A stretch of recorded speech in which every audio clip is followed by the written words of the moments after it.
आणि जेव्हा ती दोन्हीही हात वरती करते आणि कोठे गुंतलासी द्वारकेच्या राया, वेळ का सखया लावी येला, असं म्हणून ज्यावेळी भगवंताला आवाज देते की तुम बिन मोरी कोण खबर ले, गोवर्धन गिरिधारी रे, गोवर्धन गिरिधारी रे,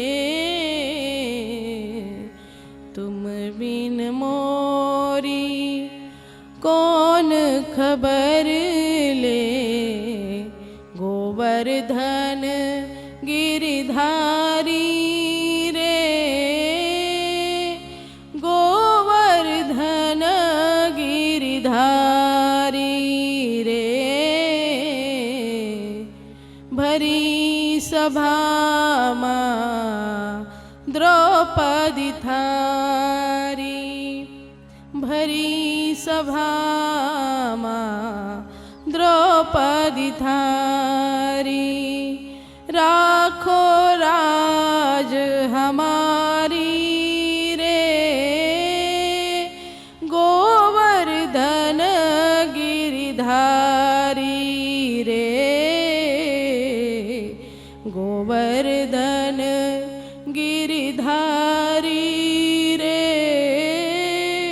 गोवर्धन गिरिधारी.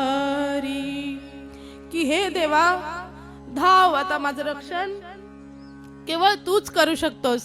इथे कोणीही माझं रक्षण करायला तयार नाही. देवा, तूच धाव. आणि त्यावेळी भगवंत त्या ठिकाणी येऊन द्रौपदीचं रक्षण करतात. नेसती लुगडी स्वये झाला भगवंत.